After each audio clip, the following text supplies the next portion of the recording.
Hey Ty, how you doing today? Good. How are you? I'm doing well. How was your birthday? Do you hear me? Can you hear me now? Can't hear you. Can you hear me now?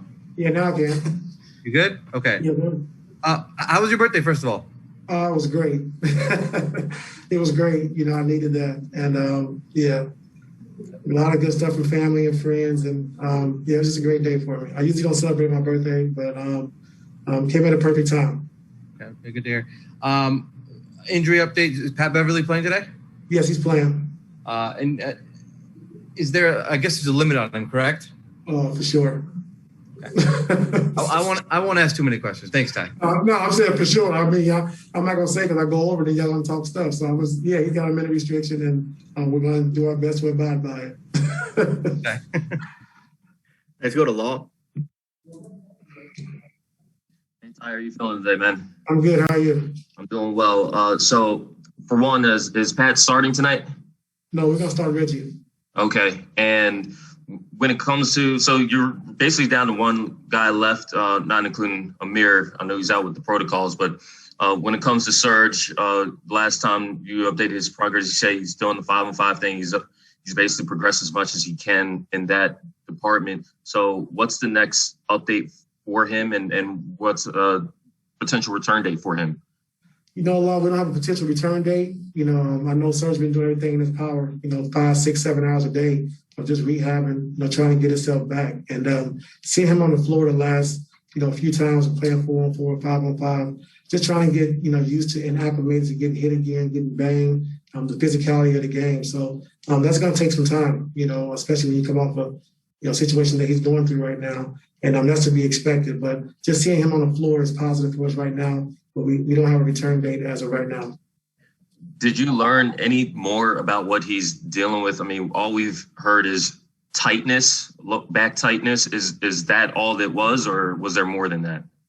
I can't get into specifics, but like I said, he's experiencing some things that he's just trying to, like I said, fight through and get better because, constantly do his rehab to get back on the floor. Thanks, Ty. Yes, sir. Thanks, Law. We'll go over to Miriam. Hey, Ty. Glad you had a good birthday. Yes, ma'am. Right on. Hey, so is it harder with some guys than others to follow that minute restriction? Like, is it going to be hard to get, is Pat Beverly not as cooperative that some folks might be? Oh, well, Pat, when he plays, he wants to play. But he understands we're doing it for the right reasons. We're doing it for him and for his health, so as mad as he gets, we're still going to stick to it. And, Kawhi, had to stick to it last game. He has to do the same thing, as well as PG and those guys. So it's not personal. It's something to protect our players. We know when they get on the floor, they want to play and compete, but we got to be smart about it. Thanks. Go to Justin Russo. Hey, Coach, how you doing? Good, how are you? Doing well. Toronto loves to mix up their defensive coverages, box and one, triangle and two, zone switching, you name it. How tough is it to prepare for a team that is able to be that flexible on the defensive end? Yeah, it's tough. It's kind of like, playing against Indiana. They do the same thing, because he came from Nick Nurse's system of playing triangle, triangle two and box and one. And, we just got to play. I think we have our packages we want to go to, but, if they, trick the game up, we just got to run our offense. Nothing changes, drive, kick, swing, get into the paint, attacking the paint, and make plays from there. So we can't let their zones and the things they do defensively make us stagnant offensively. Thank you. Thanks. Go to Mason. Hey, Coach. I'm just wondering, how do you feel like your relationship with Kawhi and PG has changed over these last 2 years or so, from being an assistant to going through them, with the bubble and now this crazy year and being their head coach? How do you feel like your relationship to your stars has changed over that period of time? I think the communication, Mason, that's the biggest thing, and just being able to talk to those guys about, anything and be able to, be truthful and tell those guys the truth. And the same with me, I have open door policy, and those guys, come and talk to me all the time, whether it's, in fun or joking or, basketball wise. They feel comfortable coming and talking to me. And we have that relationship and the communication of just being able to tell each other the truth and go from there. Appreciate it. Thank you. Thanks. Michael, you can go ahead. Hey, Ty. Michael What's Granger. up? How Hey. you doing? I'm really well, really well. Happy birthday. I didn't know it was your birthday. Thank you. I stopped celebrating mine too. You're so used to having teams that are very veteran, very experienced, and you kind of try and get them into a certain place by the time the playoffs start, and even grow during the playoffs. And so when you kind of compare that to some of the other teams you've had, where do you think this Clippers team is, with a couple of weeks, 10 days to go, in terms of being a team that can really hit its stride at the right time? Well, it's a little different for me this year, Michael, because of the injuries. With guys being out, you don't have that last month to kind of prepare and get your rotations and do all the things that you want to do. So our biggest thing that we're excited about is just finally getting bodies back and getting guys healthy. And, use these last 7 games, like we said, the last couple of weeks, to try to hit our stride and continue to build our habits and get back to playing the style of ball we were playing before guys got hurt and got injured. And that takes a little time. But also I want to look at different lineups, different situations going forward, like you said. But these last 7 games, like I said, are important to try to get that. And I think 2 weeks is enough time for us to do that because we have our foundation. We have the habits. We just got to continue to play with them and try to get those habits back with everybody healthy. Appreciate it, Ty. Take care, Yes, man. Good luck in the Thank playoffs. you. Good to see you. You too. Thanks, Michael. We'll take 2 more. Go to Takashi. Hello, Coach. How you doing? How are you doing? Happy birthday from Tokyo, Japan. Hey, thank you very much. I'd like to ask you about the Toronto Raptors second unit and the bench players.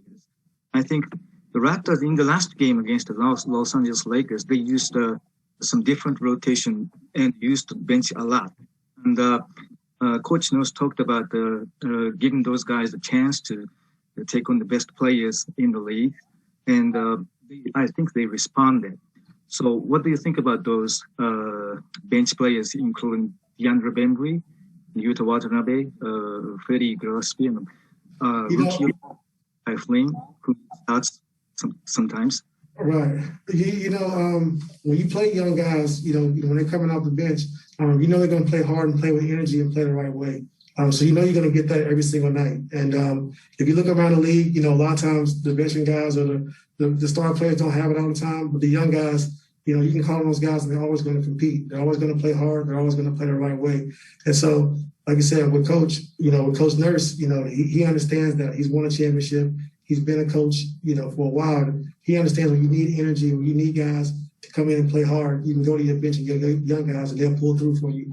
And you saw that the other night against the Lakers, as well as Siakam having 39 and Kyle Lowry having 37.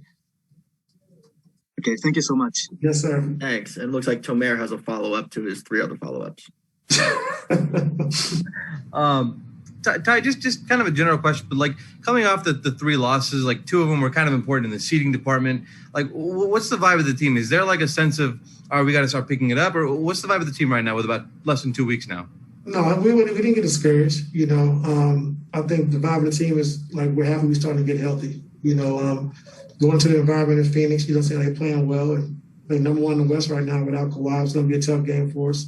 And I like what we showed. I like how we competed. In the last game, I just thought that, I thought we would play better, but even though it's Kawhi's first game back in 3.5 weeks, I did think we would play better, and I expected to play better, but, that happened. So we're not discouraged at all. The biggest thing for us was just having to get our guys back and start preparing going forward. Thanks, Ty. Perfect. Sir. Thanks, Coach. Have a great game. All right.